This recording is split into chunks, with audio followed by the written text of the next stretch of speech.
It's the Misfit.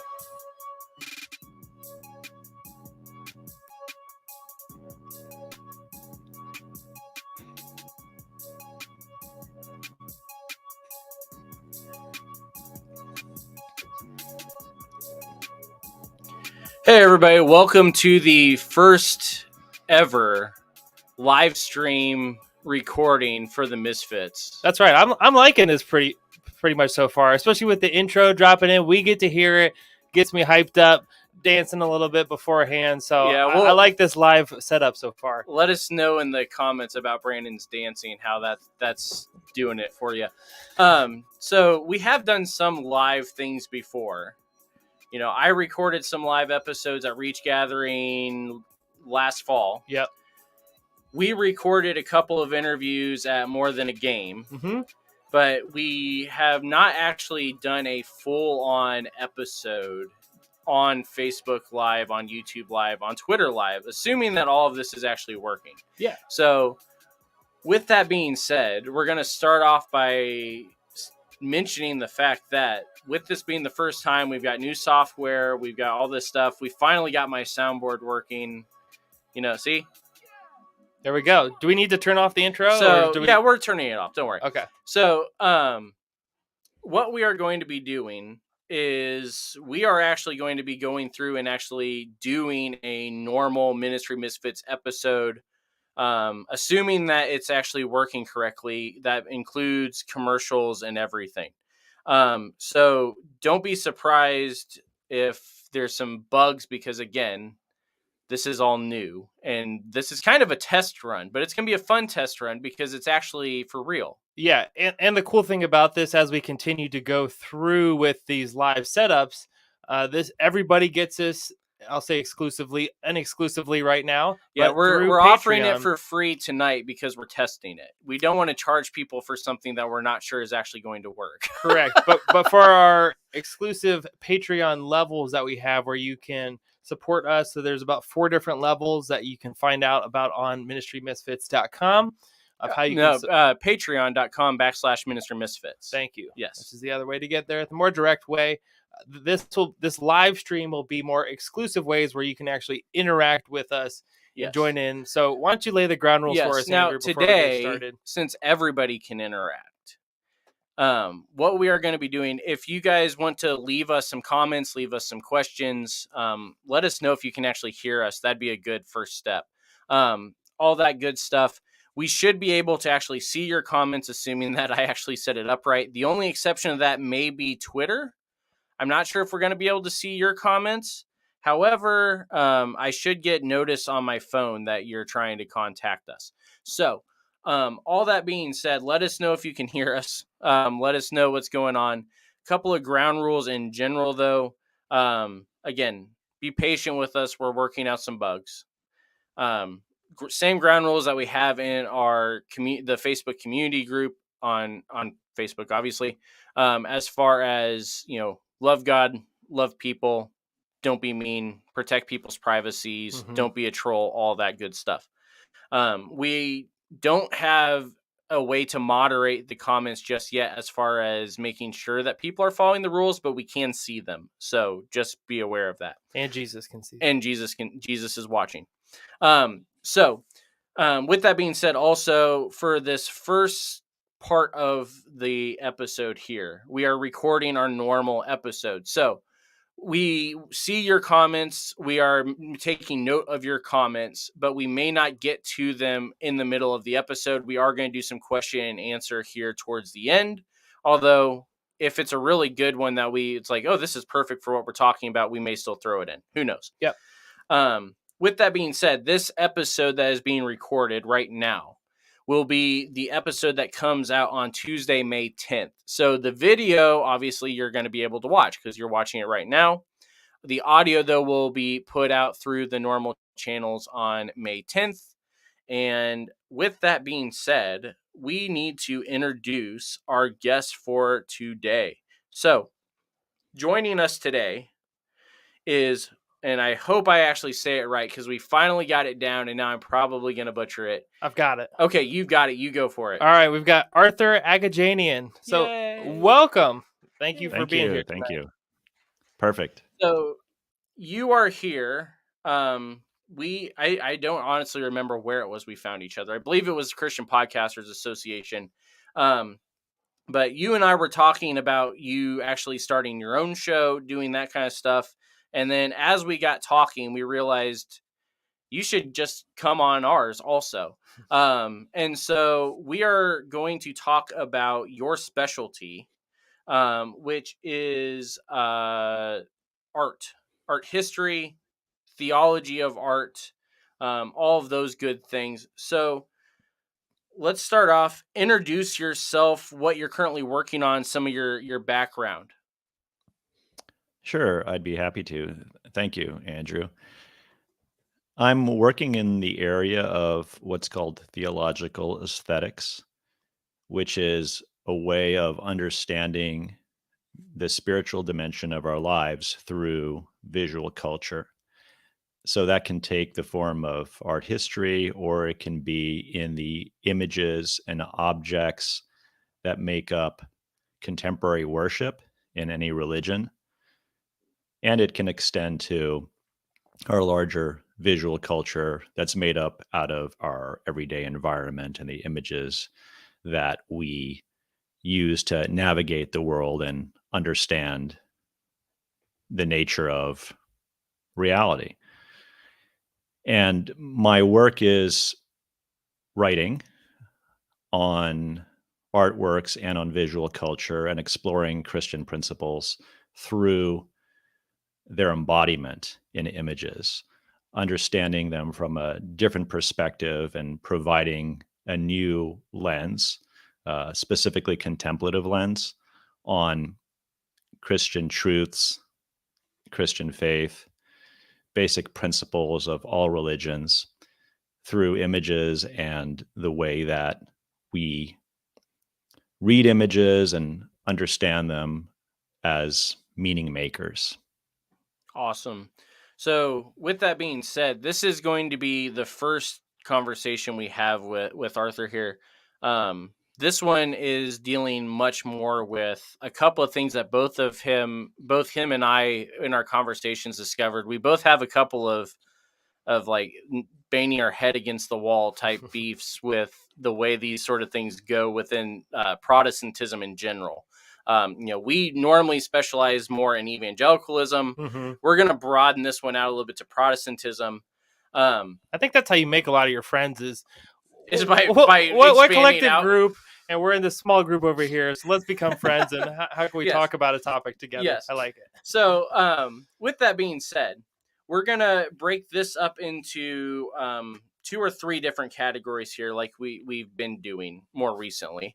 We're going to start out just by talking about imagery in general. And so when we talk imagery, there's some weird things that go on within, depending on which brand of Protestantism you are in, the way it's presented.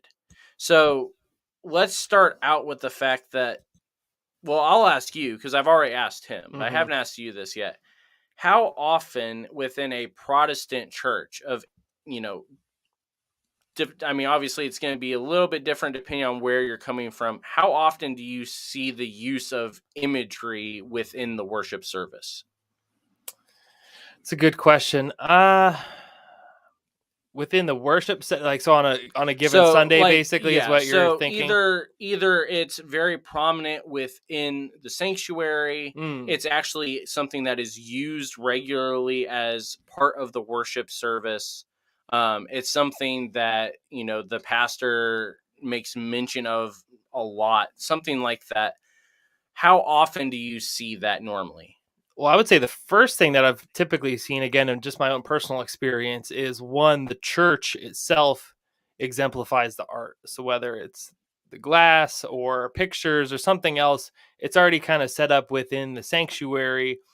So it's not necessarily that piece of the worship, but it's one of the first things that you see, or you see it throughout your time there at the church. And then for the other parts, I think it depends upon the updated technology of the church. Well, there is that. As far as what is being portrayed, if the pastor is putting something on the screen behind him, then you might see some of the imagery portrayed out, especially as they go through scripture, to try to create a visual to the scripture and just provide more context. So part of what you described there is what we are going to be talking about today.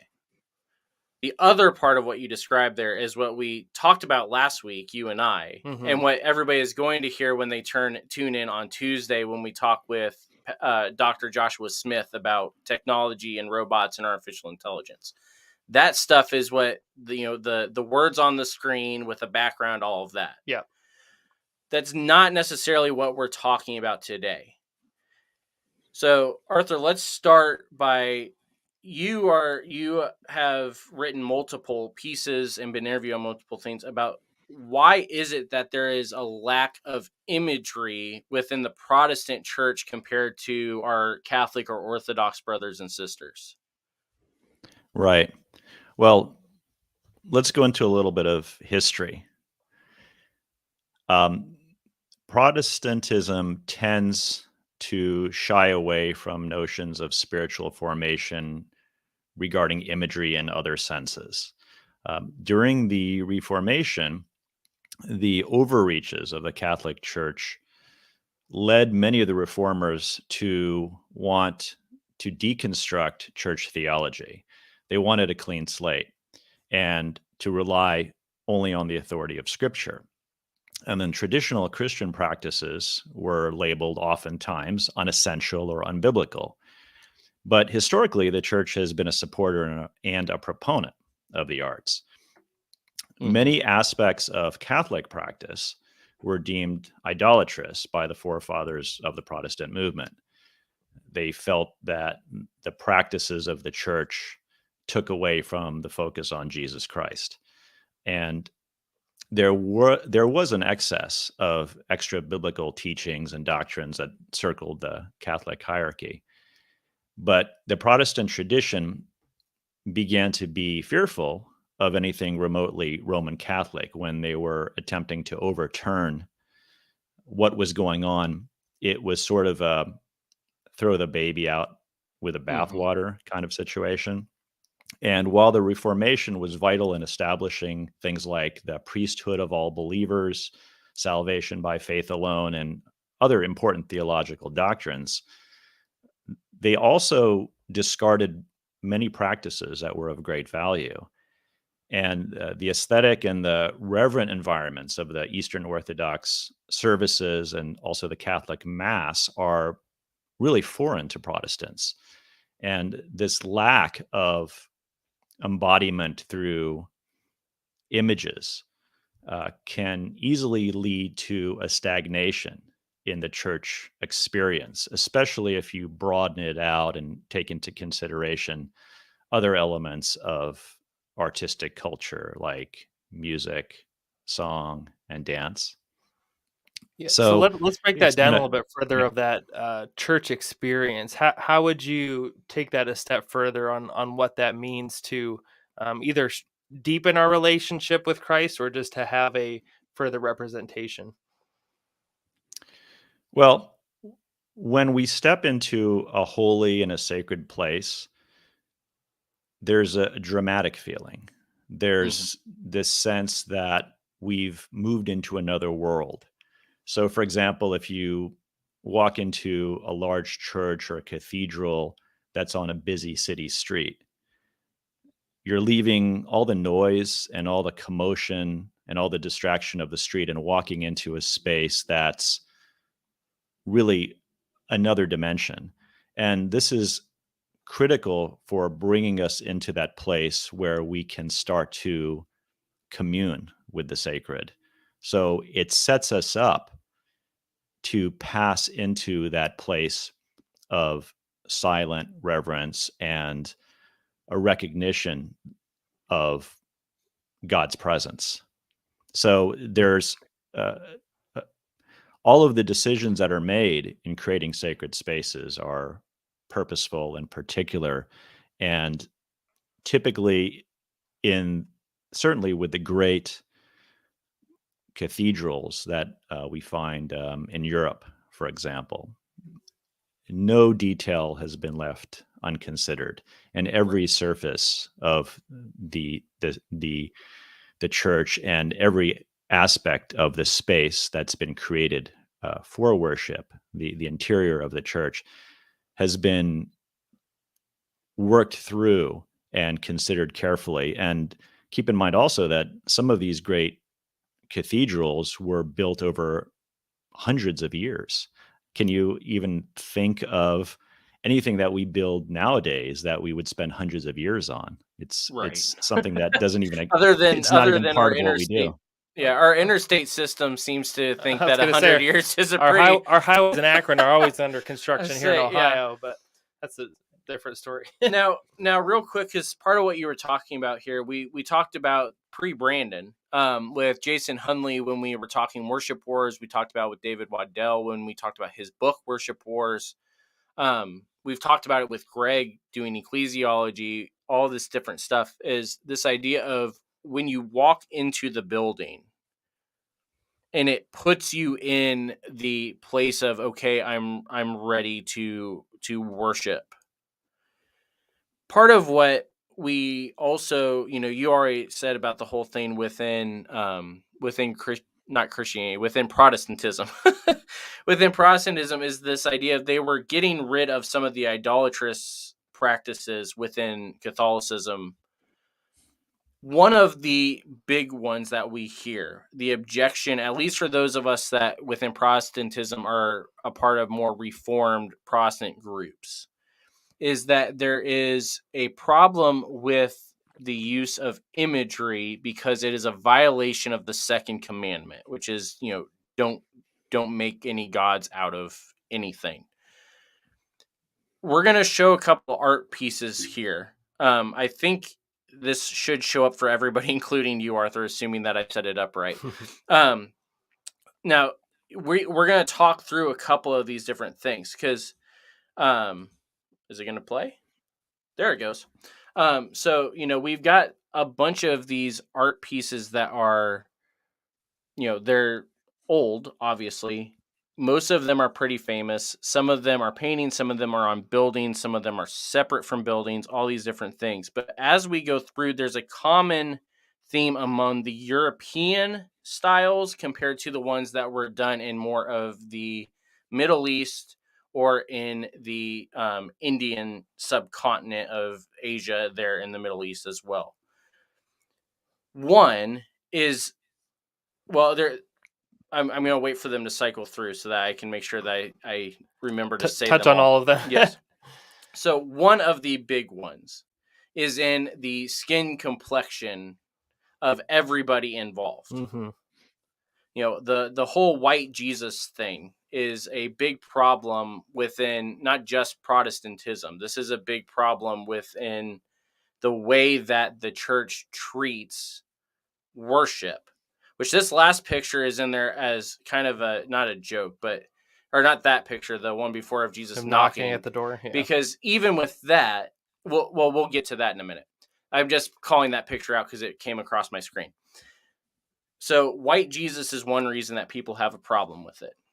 The second one is that they're saying that any image that tries to depict God or Jesus is making a false image of God, and so therefore is a violation of the second commandment. And then the third one that we saw throughout there is that in most of the Catholic imagery is that Jesus is small and Mary is big. And so they're saying that it's actually putting the worship focus onto Mary and not Jesus. So we'll start with the second commandment violation first and then work our way through. And then before we go to our first break, I'll tell you why I called out that one picture of Jesus knocking specifically. So Arthur, let's start with how do you respond? Actually, you said you had never heard this before. So I'll say, how would you respond now that you've heard this?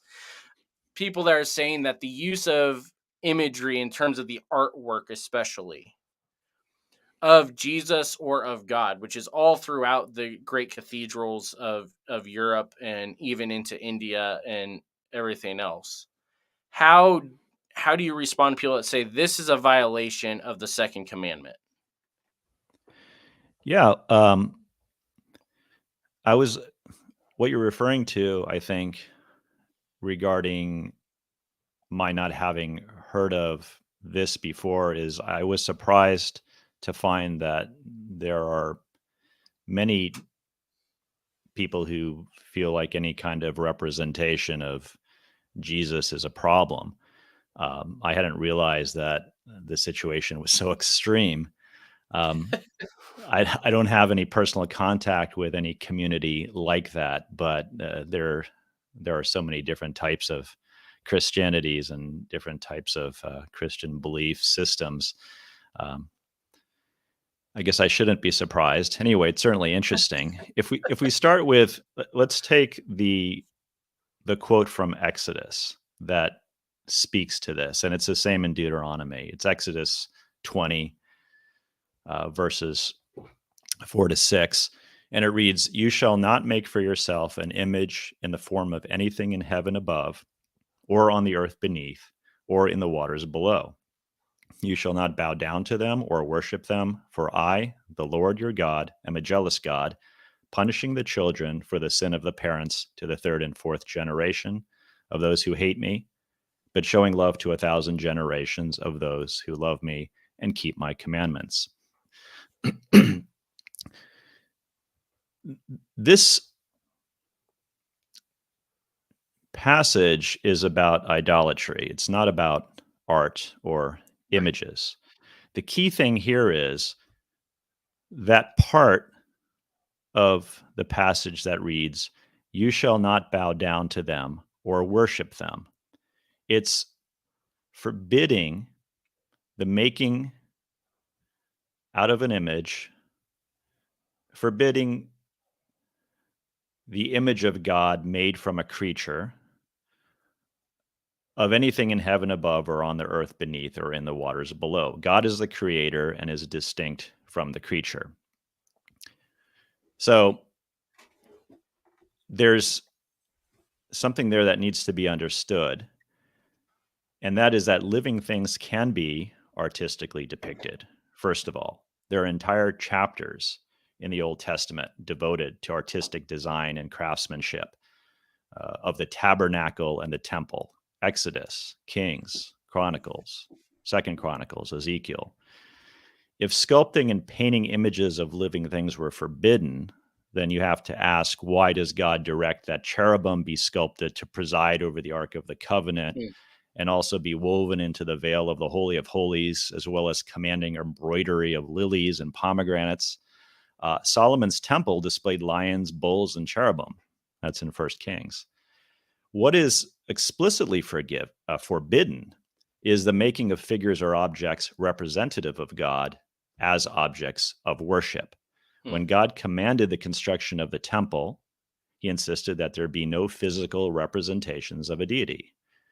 There was a lot of use of color and shape and images from the natural world. We read about fruit and trees, flowers, land, and water, but no images of God himself. And we can read about this in 1 Kings. So scripture doesn't forbid the making of representational art, but rather the worship of it. To worship art is wrong, but to make art is not. And banning images is not the answer. Dealing with actually our idolatrous heart is really the issue. Exactly. Art can be an idol, and love of art can become idolatrous, but this is true of all good things. We can turn loved ones, we can turn our jobs, we can turn our relationships, our families, and we can turn our churches into idols. We can idolize. And that really is where we're going with even the other problems that we see, well, that are called out about these representations. We'll go, you already addressed in a lot of ways the problems with the idea of worshiping the art. But the other side of it, both with the Mary side and the white Jesus side, is that sometimes what these pieces of art also show us is where the heart of the person making them actually is. And so, well, we can actually skip over the Mary conversation for another time because It goes a lot deeper. Yes, it goes a lot deeper, and there are some people within the Catholic Church that actually worship Mary, but that is not actually what the teaching of the Catholic Church is. And so I think Actually, that's a false. I wanted to, sorry to interrupt that, but I did want to No, go point for it. out before I lost the moment. If your viewers and listeners want to get an idea of what Mary can represent in the form of the Virgin and Child motif, which was a very common image in Mhm. pre-Renaissance art in the medieval period. I have a piece that you can find on my website. My website archives all of my writings, which explores the relationship between Mary and Jesus in that form of representation. What the specific form of Mary holding Mhm. the infant Jesus can mean, and how it can be read as a sign system. So it's something that might provoke some thought. So I would direct your, like I said, your listeners and your viewers to that particular essay. Awesome. So the website for those of you that are listening and cannot see is imageandfaith.com. It's all spelled out. There's no symbols, anything like that. So it's imageandfaith.com. And on his website, you'll be able to find a ton of essays, a ton of teasers to essays that he then directs you where to go find them, which really confused me the first time I was looking through there. It's like, wow, this is very short for a blog post. I was always told it was supposed to be a lot longer, and then I realized that it was just a blurb. You know, Brandon's Yeah, not. my website it's an archive for those, Yes. so visitors will be directed to all of the publications that the work appears in. That's right. Awesome. So yes. So where were we going? Oh yeah. So that's the Mary side of it. The other side of it is the white Jesus side of it. There's some pieces that are made of the traditional white Jesus that when they are looked at now, we almost could argue that they are worshipped, because that image of wanting to have God look like us is really at the heart of the issue. It does not mean, though, that the person that painted it necessarily was doing so in a white supremacy manner or a idolatrous manner. But again, it's the way that we, like Arthur already said, with the other pieces of imagery within the church, or even like he had said before, the music, the other arts, that idolatrous heart is really at the issue of what we need to get to. Yeah, because even as I was thinking about art in general, I'm just curious to when everything got twisted and mixed up. Of we see anybody that creates art on the street, we say, "Oh, this is their interpretation of Right. what they saw, what they're experiencing, how they're feeling."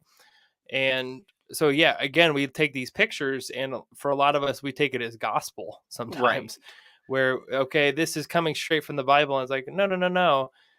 Again, this is the artist's representation.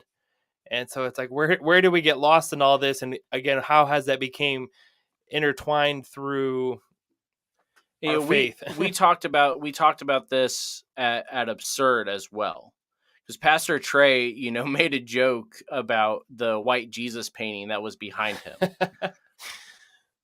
Nobody is saying that you having it is a problem. Believing that is actually who the Savior is where the problem lies. Because when we take Jesus out of the context of him being a Jew in Palestine while Palestine was under Roman rule, completely takes part of the gospel and just throws it out. Mm-hmm. And that's part of why the nice thing with some of these images that we saw, the older ones, even the ones that are more pale in complexion, the images that are used for him are not this big glowing halo, everything else. It is much more about he looks much more human, but not because we're trying to make him look like us, because we're trying to recognize the fact that this was God indwelling himself in flesh. And so we are going to try and take a break. I was like, I definitely know we need to take one here. We're going to try and take a break. We're hoping that this works.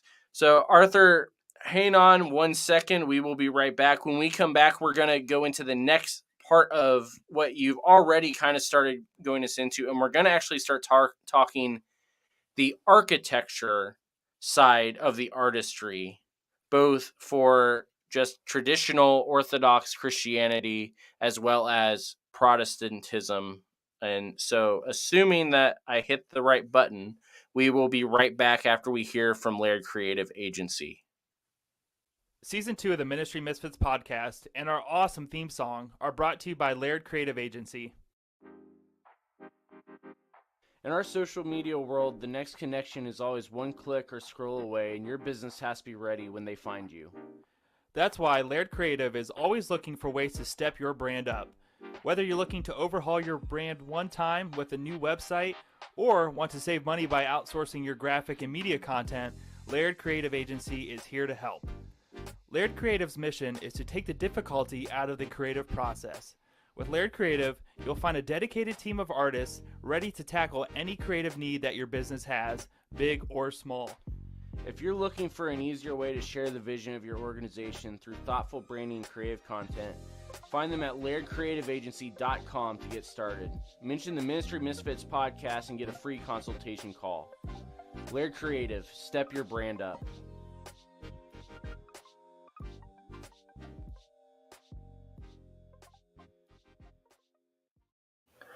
All right. All right, welcome back. That was pretty cool to mix that in for the first time. I like that a lot. Yeah, and everybody got to miss you dancing again. Yeah, we missed that with any of the music. Yes. And I also couldn't cough off set, but we're all good. We're all good now. Allergies are kicking in this week. So before we figured out that we can actually use our sponsors, we were going through imagery. We've talked about a couple of problems already. You've already addressed how the images are not the problem. It's the way people approach them that is the problem. We're going to start transitioning that into a much bigger image, and that is the architecture that is used. Pretty much we're going to talk all of church history here. And some of this we actually already got started a little bit with Dr. Beth Allison Barr. When she was on back last season. We're actually going to get into it a lot more when she comes back on this season. But we're going to look, first of all, at a couple of different exteriors of different churches throughout history. Now, anybody that has watched our show, and actually, watched it, sees the traditional American prairie at the beginning of everything. And that's done intentionally because, one, that's the coolest looking shot that I could find that we were allowed to use. But we're going to look through here, assuming that this actually starts up. So we've got a bunch of, these are more Orthodox traditional cathedrals that you find around the world. This one specifically is in India, assuming that it's showing what we're seeing. All throughout the world, we have very distinct looking buildings that it's very hard to say that you don't know what's going on in those buildings. That one is just cool looking. I like that one. I know, that one's cool looking. And then you get to the U.S. and you still know exactly what is going on there. That is definitely a church building. That is definitely a church building.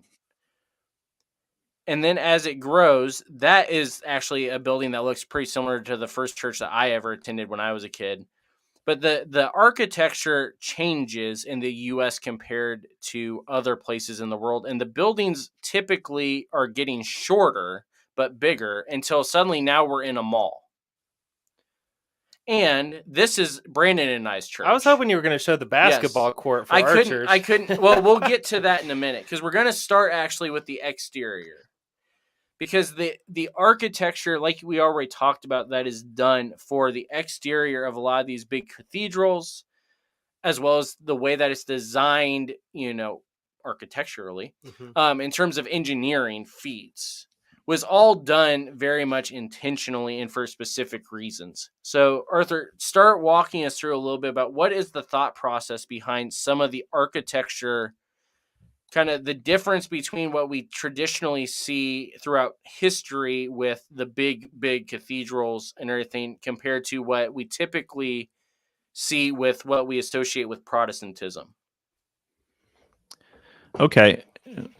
Well, in a way, kind of related to what you were talking about a little bit earlier regarding different representations of Jesus, every type of aesthetic is informed by social, historical, cultural, and political and economic considerations.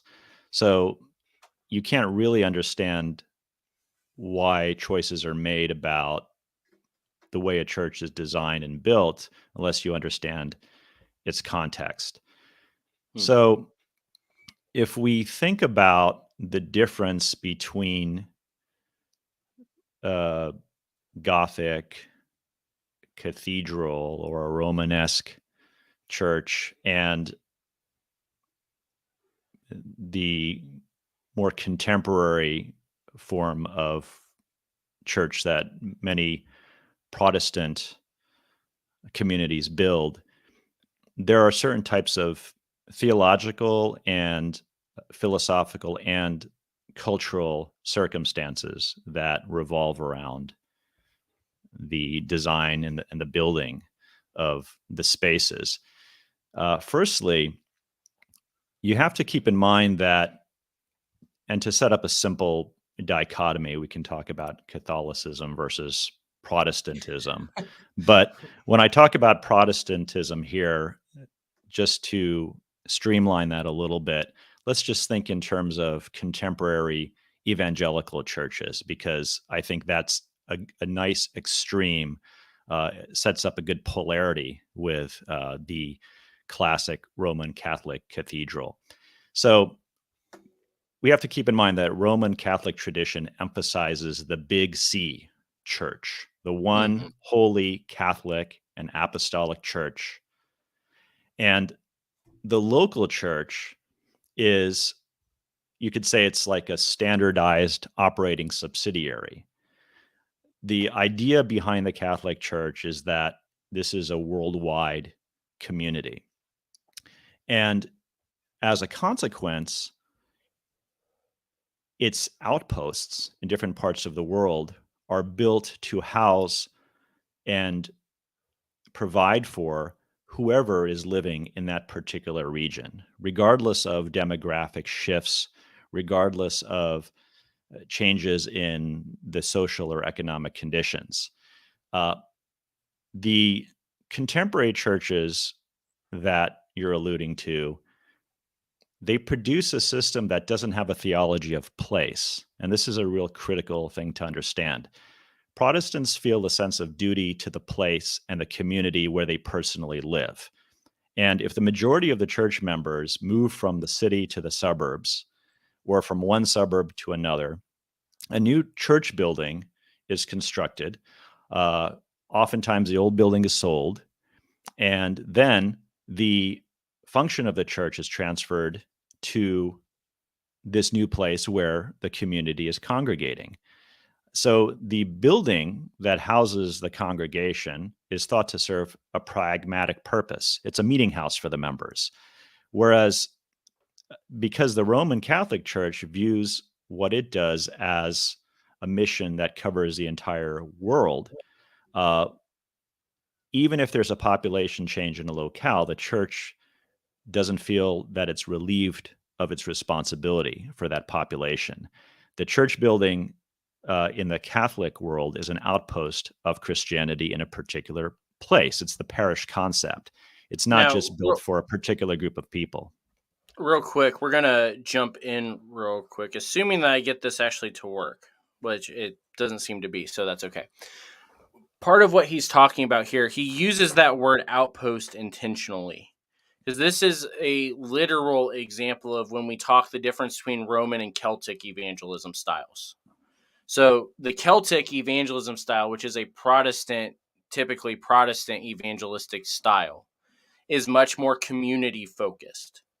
It's all about the culture, the context, everything has to do with that.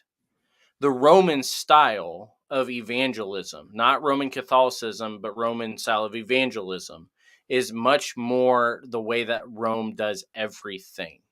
And so they build big forts. And in order for people to enter into the fort, they have to identify themselves as being Romans.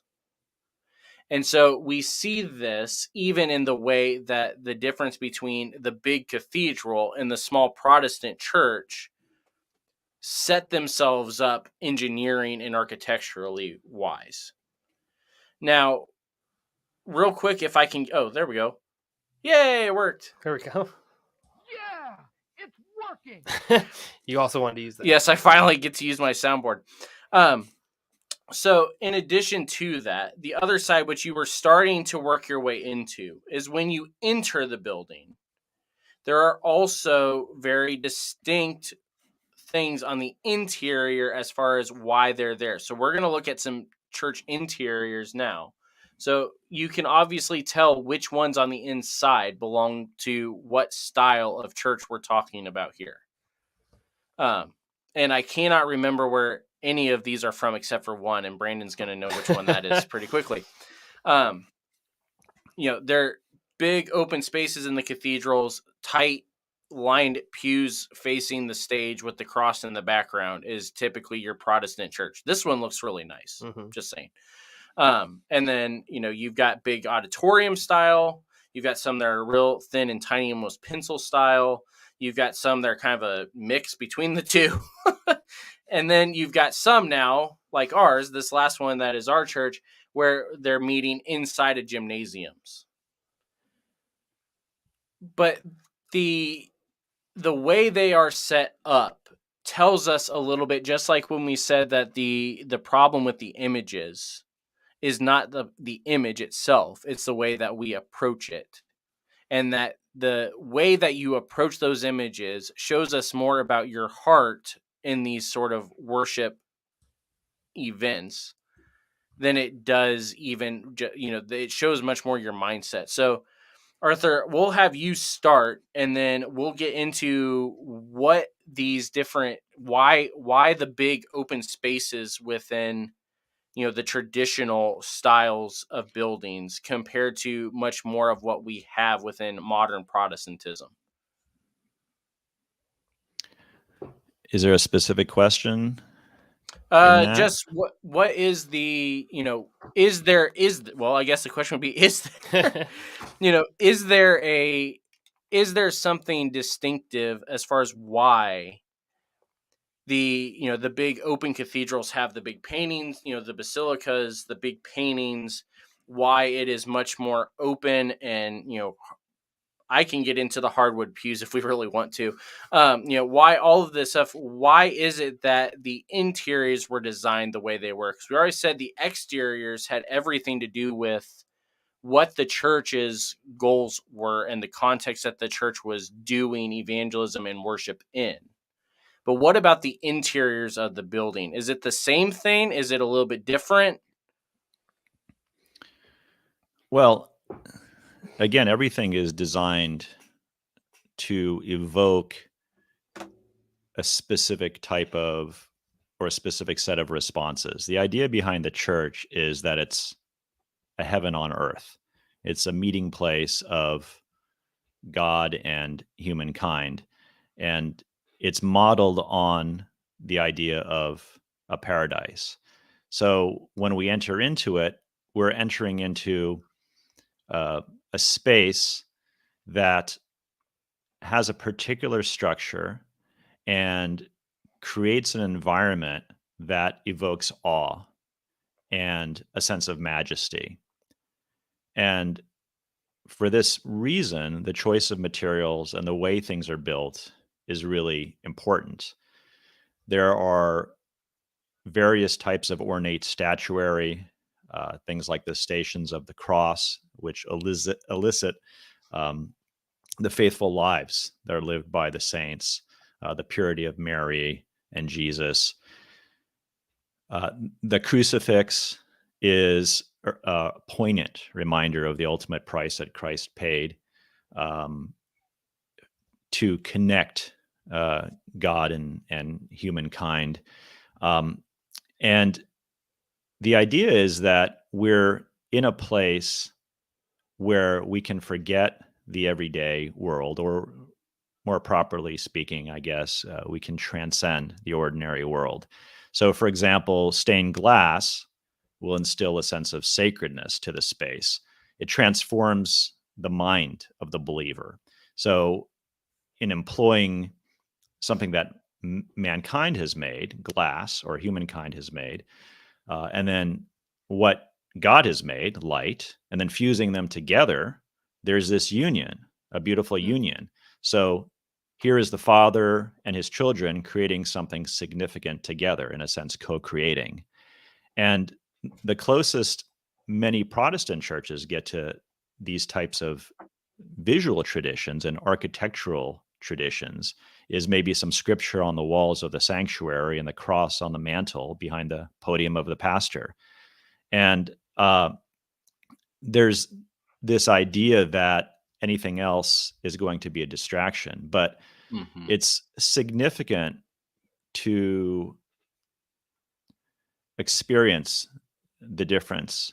When you walk into a beautifully designed church, of course, right away, you know that you're somewhere else. It's obvious what the space is made for.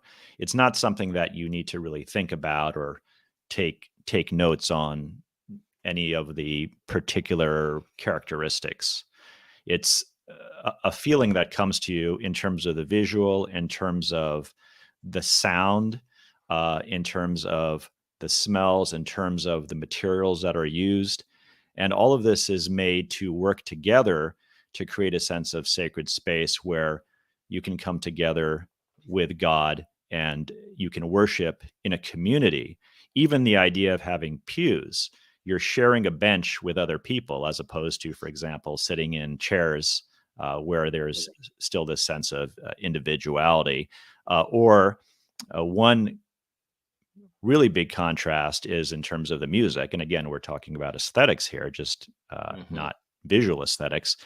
When you have a choir singing church hymns, or when you have the entire congregation singing together, there is the coming together of multiple voices in a unity that takes the people who are singing and the people who are participating, whether it's the choir or the congregation or both, it takes them out of themselves into something that's much larger. Whereas in many of the contemporary evangelical churches, in an attempt to relate well to contemporary audiences and the lifestyle that we're familiar with, you'll have popular music being played on electric instruments, which is oftentimes very loud and it drowns out any kind of participation with it in terms of other people singing or following along with it.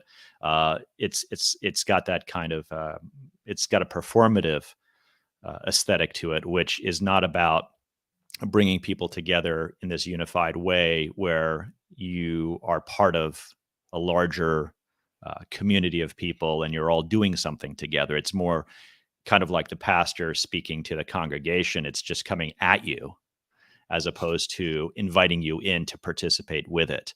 And then oftentimes you'll only see the image of maybe a crucifix in a Protestant church, attesting to the death of Jesus, and this idea of transferring the memorabilia almost of the cross becomes like a cornerstone of faith, and it becomes the primary point of focus. But this can be dangerous because it communicates a theological undertone that's about the penal substitution view, which I personally don't subscribe to, and it ignores the union with Christ's sanctifying life and resurrection.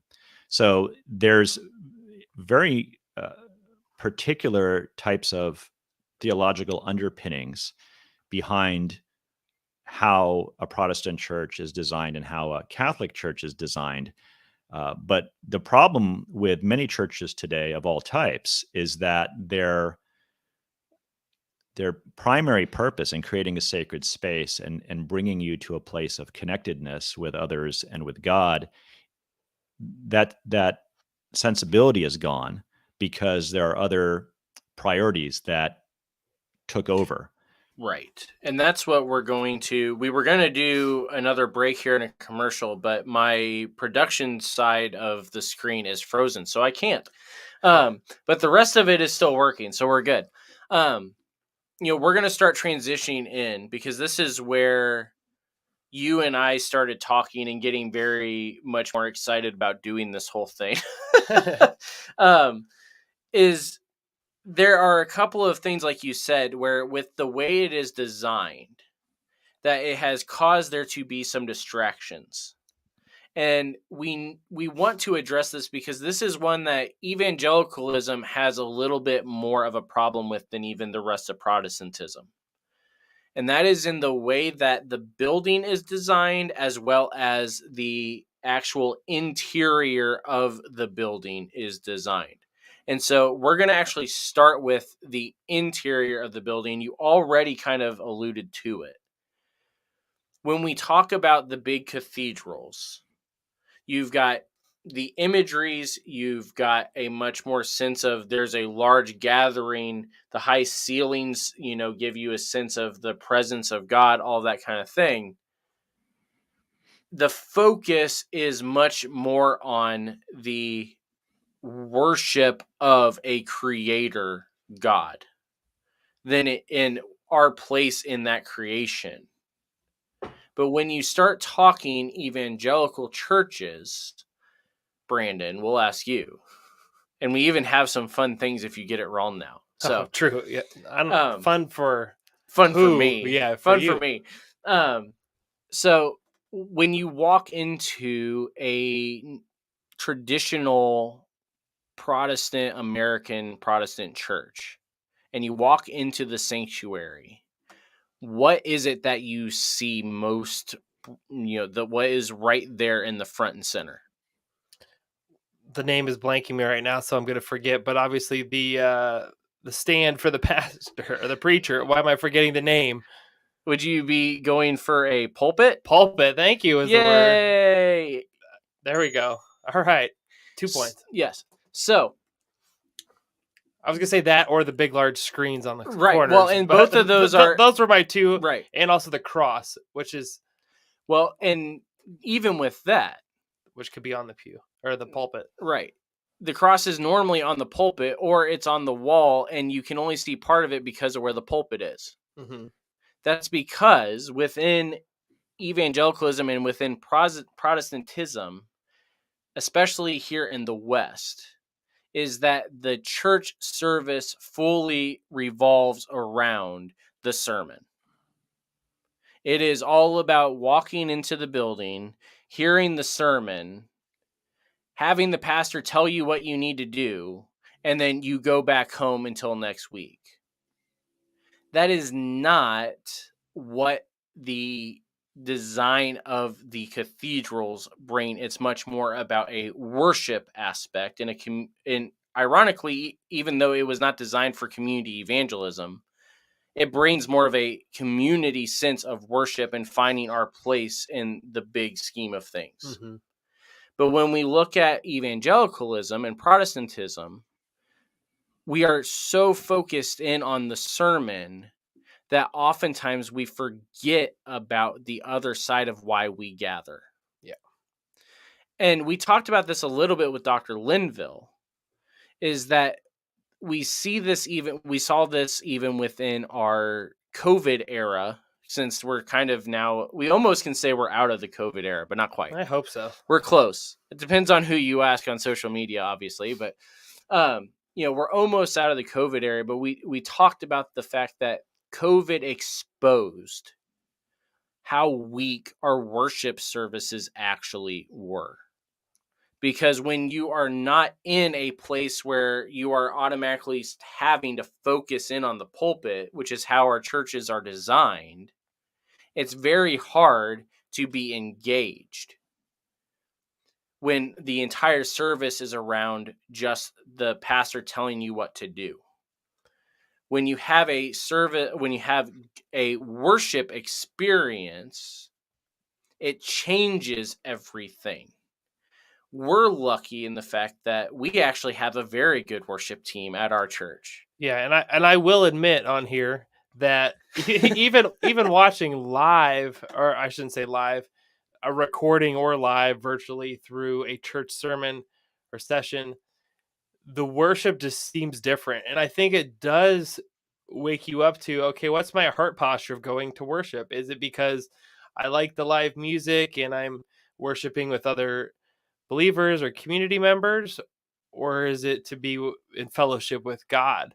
And so as you sit there just on the screen, it's like, well, this isn't the song I want to hear this morning, or this is this is what I had planned. Like you said, it does start to catch you a little bit of what's my intentions or the heart behind why I'm going to church, or why I'm worshiping, why I'm listening to the pastor preach. And now we're back at the beginning with going into what we were talking about with Commandment 2. Of it's all about the heart behind why you are doing these sort of things. Both when right now we're mainly talking about you as a member of the church. We are not necessarily talking about the leadership yet. We're getting there. I'm sure you're shocked about that. Now, Arthur, we haven't shared your story yet. But on your website, the part of your story you share actually kind of plays into this whole thing that we were just talking about, because you grew up Christian, left Christianity, but what brought you back was actually being able to see, the beauty of worship in God. And it came through a lot of the imagery and artistry that you studied and that you've seen and that you've even created yourself as an artist, correct? Yeah, I think that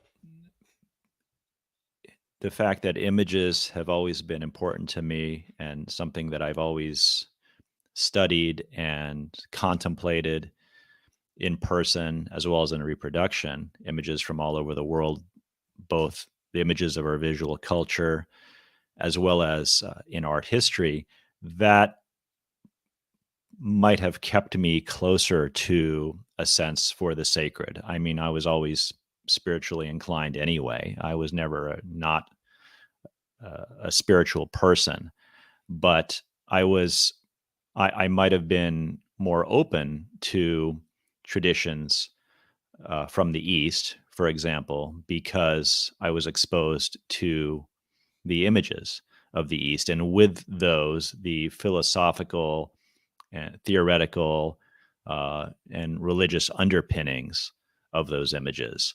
So it kind of it makes you a little bit more cosmopolitan when you're looking at the productions of other cultures and other societies. It opens you up. It makes you curious.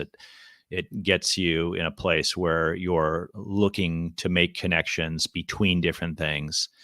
So it is possible that my love of images and my study of visual culture has kept me close to things that are of a spiritual nature as well. Now, Arthur, I'm curious, were any of those images, I'll say, more modern or updated to the fact that the ones that Andrew showed earlier in the show have been around for many years, and I think that's typically what we see within the church as well. And I feel like we don't see enough updated representations, or we kind of talked about this with our first episode of season 2 of memorizing scripture. Just different ways that you can experience Scripture or God's word differently, whether that's visual, through auditory, and just different ways that you can experience the Lord. And I feel like we don't see enough modern representations specifically in the church. So I'm just curious if there's anything more updated, East or West, that also kind of brought you back into the church. The question of the artist's role in the church community in the West today is hotly debated these days.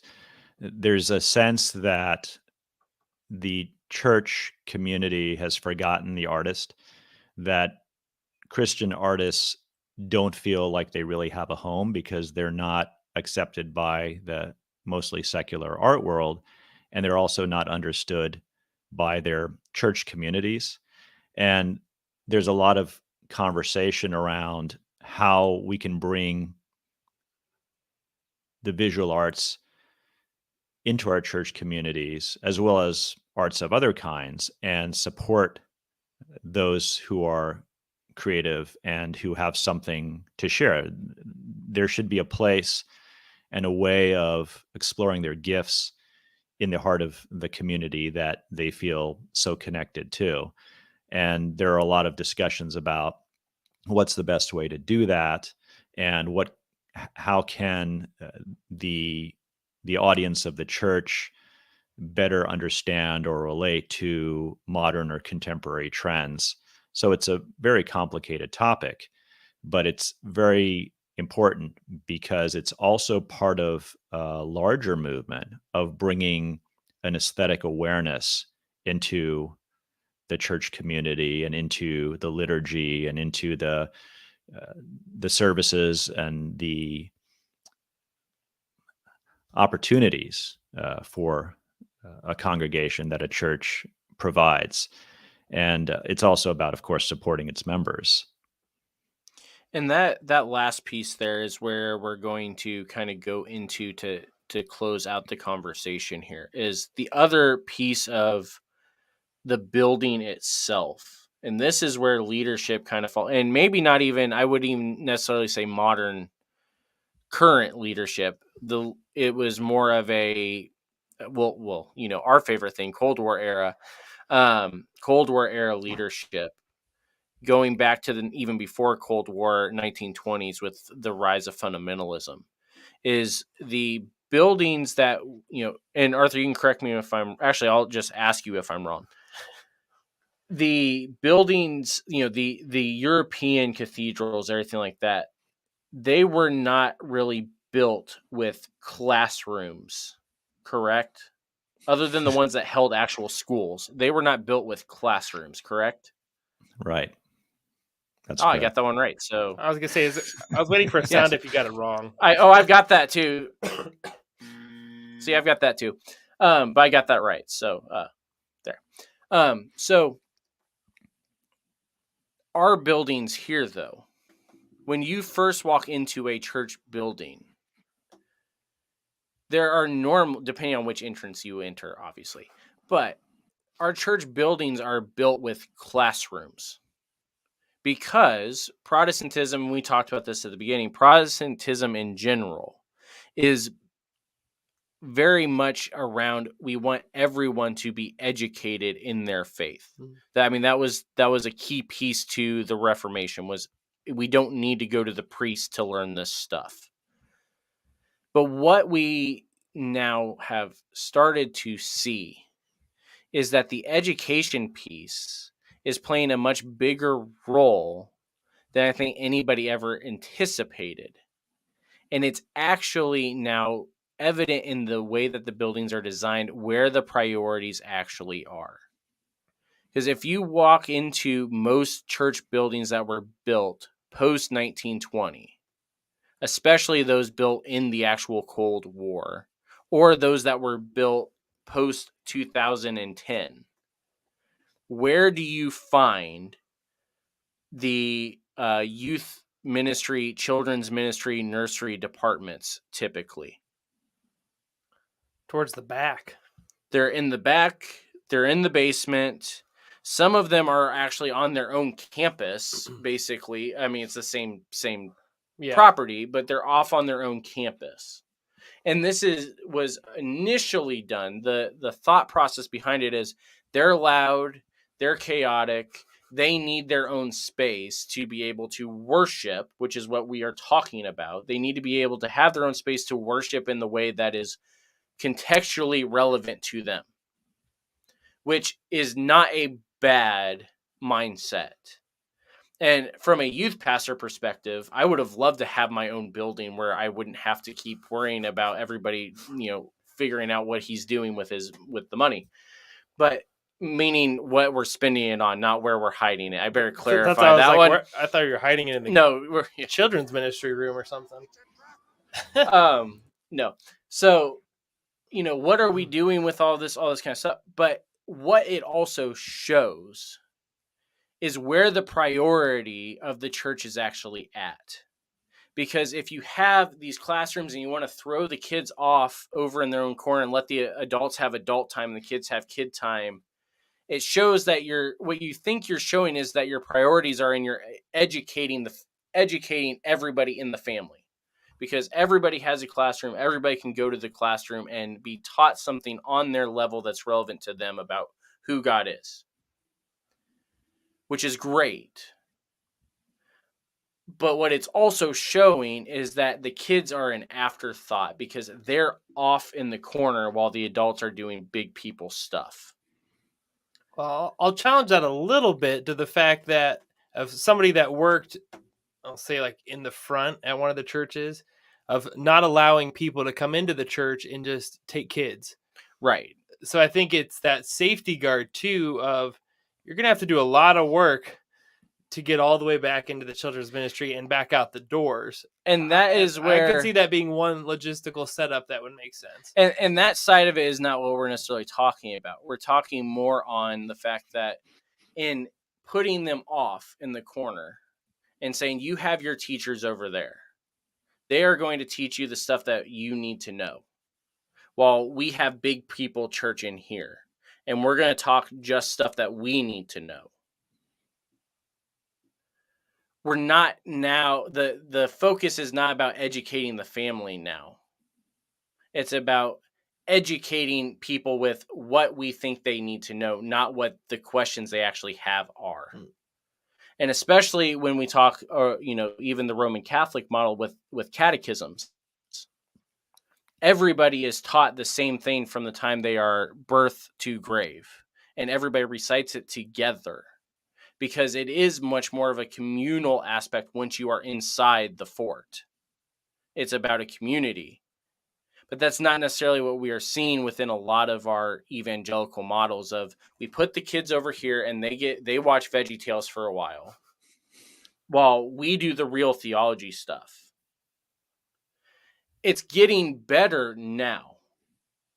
But when we were kids, part of the reason why there's such a big age generation gap within our churches here in America right now is in the fact that those born late 80s into, mid 90s, or we'll maybe even say late 90s, were very much we were already written off as hopeless before some of us were even born. By the American church specifically. And it's shown in the way that they continue to build these buildings where they say, oh, look, we've got this big youth center. We've got the big gym, which it's sports ministry. I'm all for the big gym. Let's do that. I have no problem with that. But I have a problem with the idea of you're advertising to your children that we are going to throw you in the gym way over here so you don't distract us. And you do your youth stuff and you go have fun and play games while we do we do worship and theological training over here because that's adult stuff. There are churches even that I've applied to that the answer that comes back is that they can't have me in their youth department because I am too theologically minded. Something that you would think you would want. which is part of what I said as my response.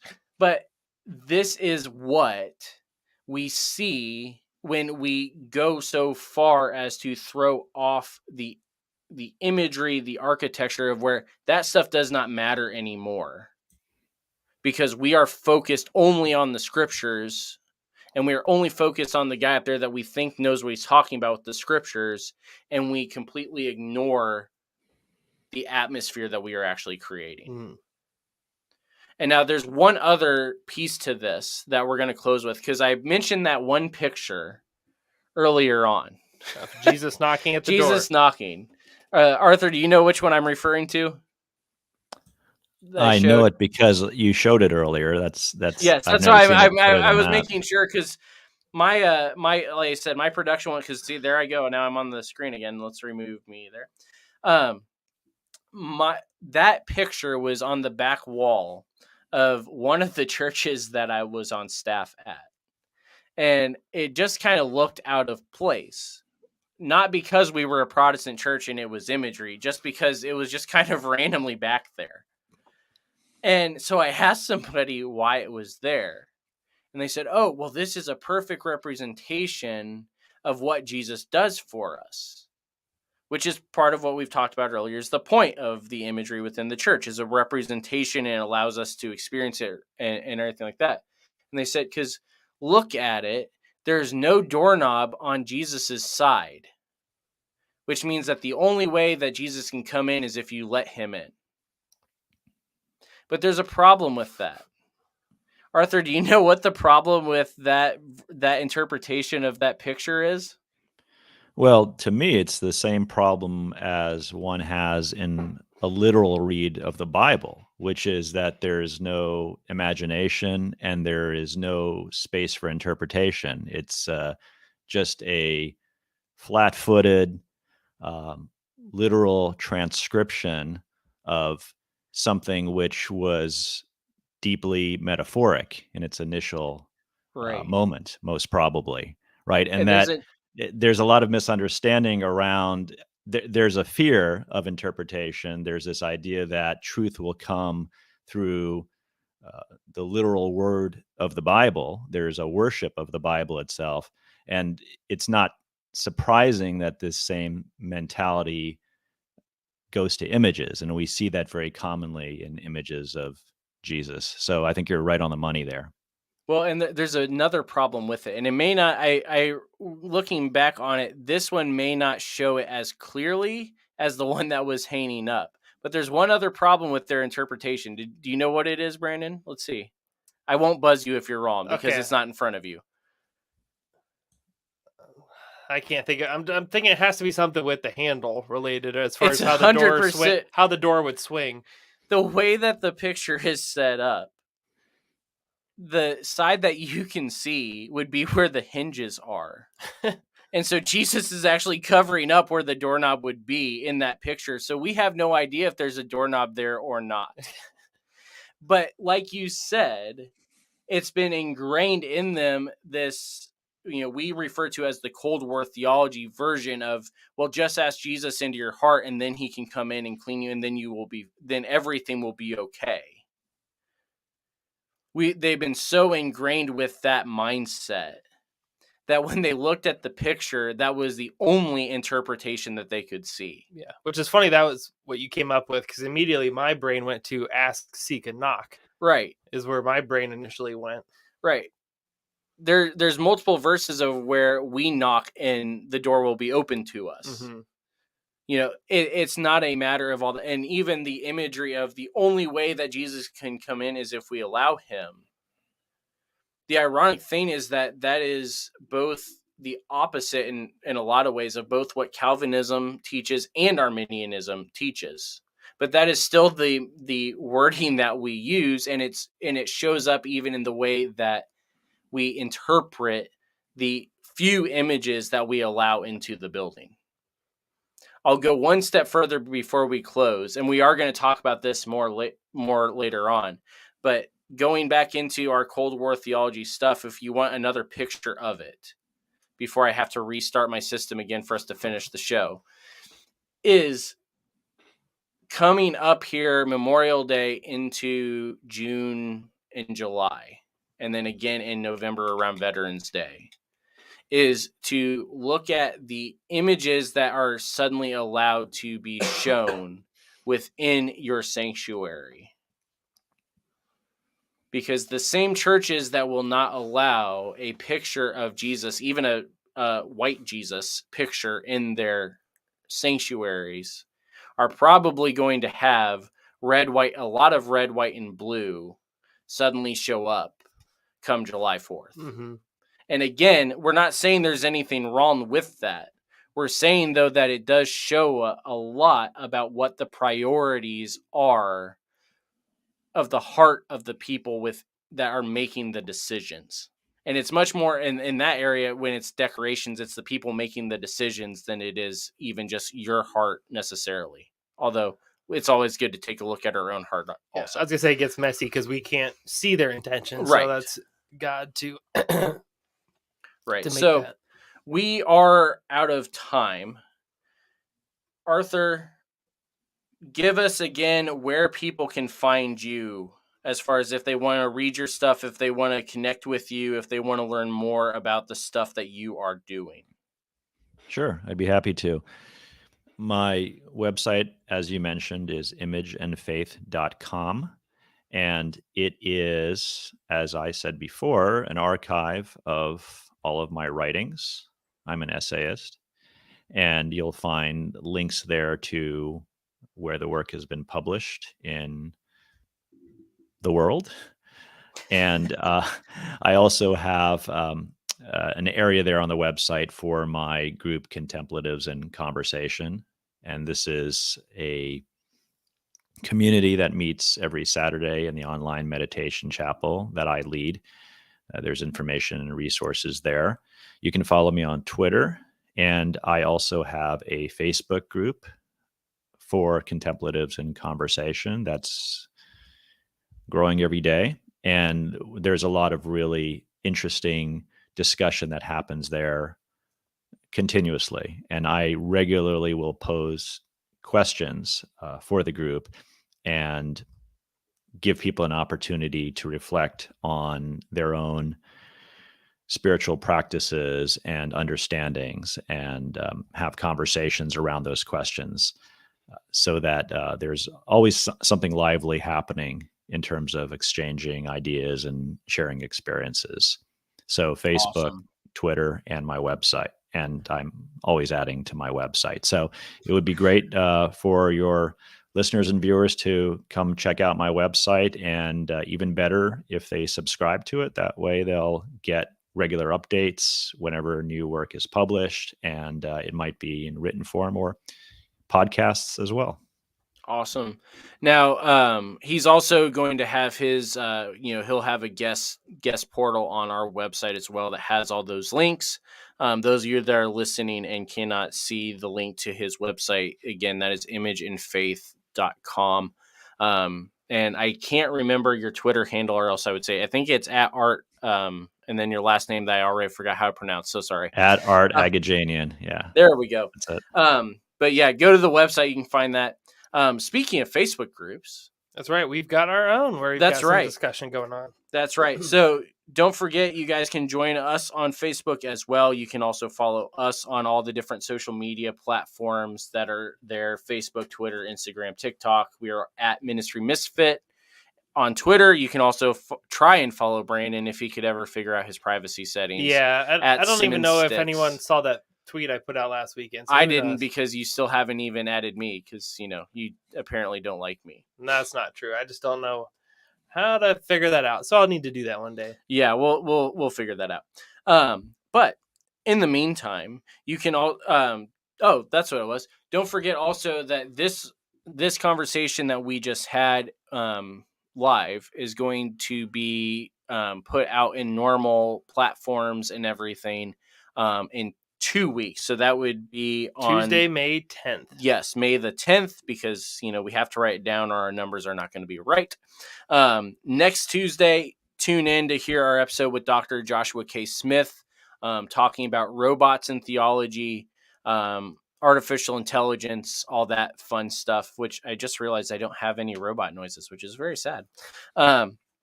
You can also, oh, that's the other thing, Patreon. Yes. Patreon. So we are getting ready to start a campaign on Patreon if my thing would, load Is it and loading? work. No. No, it's not.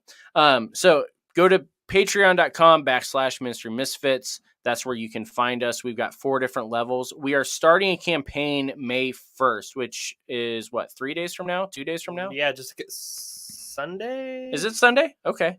Yep, Sunday. Yeah. So we are going to be jumping in here, to do all of that. Yes. So Patreon. Sorry, I just got it back up, and I'm not sure if it's working or not, but it looks like we're working now. So patreon.com/Ministry Misfits, starting May 1st, which is where we were trying to get to before everything started freaking out. We are starting a campaign. We are looking for 20 patrons at any level.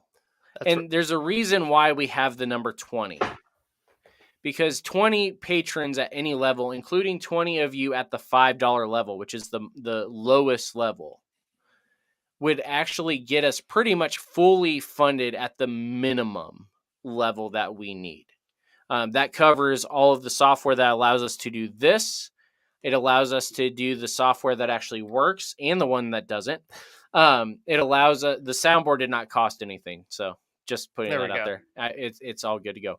But that covers everything from the live stream feed, the website feed, the Buzzsprout feed, which we didn't do our commercial because my thing broke. But, if you're interested in Buzzsprout, go to the website to the affiliate link. You can get that there.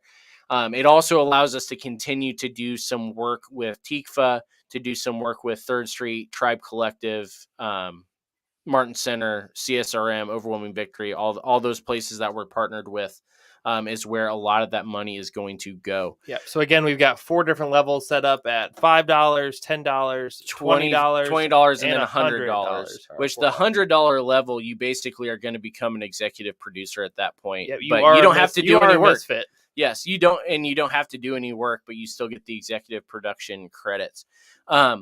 So we are going from May 1st until the end of May. The goal is to get 20 patrons to have us at a fully funded level. Anybody that joins at any level will receive, assuming that you actually give us your mailing address, will receive a one of the, what we call it, the mugs. Misfit mugs? I think, yeah, well, it's the Misfit mug because it's one with our faces on it. Yeah. Yes. The one with our nice new logo on it, that also is a little bit colorful. Anybody that joins Patreon at any level in the month during the month of May, yep, will receive one of those in the mail. On top of the other bonuses, yes, which you'll see on the website. On top of the other bonuses, and anybody that joins in the month of May automatically will also get access to a couple of live streams, regardless of what level that you normally join at. So go to patreon.com/Ministry Misfits, and you can join us on there and partner with the work that we are doing. So I'm trying to think, is that everything, Brandon? I think it is. Oh, the TIKFA tees. Yes. The rest of the merchandise is still up. The TIKFA tees, which we're hoping to be able to have a couple of people from TIKFA, a couple of people from Third Street, a couple of people from Martin Center on here in the near future. We're also still working on getting the documentary set up, ready to go. Arthur, thank you for coming on. We are hoping to have you back as well to talk theology of comic books, which I am stoked, and I will have plenty of options to use our new soundboard for that one. I'm sure. I saw Batman on the website, so I was curious how that one was in there. So I'm excited. Yes. So everybody, thank you for watching. Thank you for listening. Thank you for all of you that subscribe on any of our channels in general. Let us know how this goes. Let us know. I saw, shout out to Mrs. Barron. She told us she could hear us, so that's always good.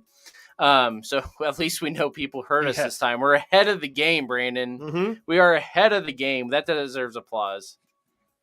There we go. Yeah. Little golf clap in the Yes, music. little golf clap there. So we're still figuring out some of our levels on there. But anyway, thank you all for joining us. Again, the normal Misfit schedule is going to be back on Tuesday. Those of you that are listening to this have no idea what we're talking about a messed up schedule because it's already Tuesday. Yeah. So imagine that. So we want to thank you all for joining us, and we will see you all on Tuesday.